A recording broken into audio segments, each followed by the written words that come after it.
Hello everyone, welcome to Sanmarga classes. Let us see question number 23 of chapter Light. Though the moon is not a self-luminous object, how does it appear to us? Moon ಏನಿದೆ not self luminous object. Self luminous object ಅಂದ್ರೆ ಏನು? ಬೆಳಕನ್ನ ಹೊರಗೆ ಹಾಕೋದು. Which produces emits and glow with own light. ಅದನ್ನ ಏನಂತ ಕರೀತಾರೆ? Self luminous ಅಂತ ಕರೀತಾರೆ. ಈಗ ಕ್ಯಾಂಡಲ್ ಅನ್ನ ತಗೊಳ್ಳಿ, it is self luminous. Bulb ಅನ್ನ ತಗೊಂಡ್ರೆ it is also self luminous. Sun or any stars, they are self luminous. ಅವು ಪ್ರೊಡ್ಯೂಸ್ ಮಾಡಿ ಎಮಿಟ್ ಮಾಡೋದೇನು? ಓನ್ ಲೈಟ್ ಆಗಿರುತ್ತೆ. ಬಟ್ ಮೂನ್ ಸೆಲ್ಫ್ ಲ್ಯೂಮಿನಸ್ ಅಲ್ಲ. ಮೂನ್ ಲೈಟ್ ಅನ್ನ ಎಮಿಟ್ ಮಾಡೋದಿಲ್ಲ, ಪ್ರೊಡ್ಯೂಸ್ ಮಾಡೋದಿಲ್ಲ, ಎಮಿಟ್ ಮಾಡೋದಿಲ್ಲ. ಹಾಗಿದ್ರೆ ನಮಗೆ ಹೇಗ್ ಕಾಣ್ತಾನೆ ಮೂನು?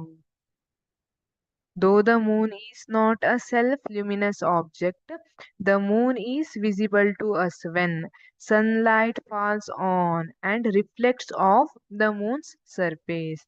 Sunlight moon ಮೇಲೆ ಬಿದ್ದು ರಿಫ್ಲೆಕ್ಟ್ ಮಾಡಿದಾಗ ನಮಗೆ ಮೂನ್ ಕಾಣುತ್ತೆ. ಈ ರೀತಿಯಾಗಿ even though the moon is not a self luminous object, ಈ ರೀತಿ ನಮಗೆ ಮೂನ್ ಕಾಣುತ್ತೆ. ಹೇಗೆ? Moon is visible to us when sunlight falls on and reflects off the moon's surface ಅಂತ ಹೇಳಿರ್ತೀವಿ. Thank you.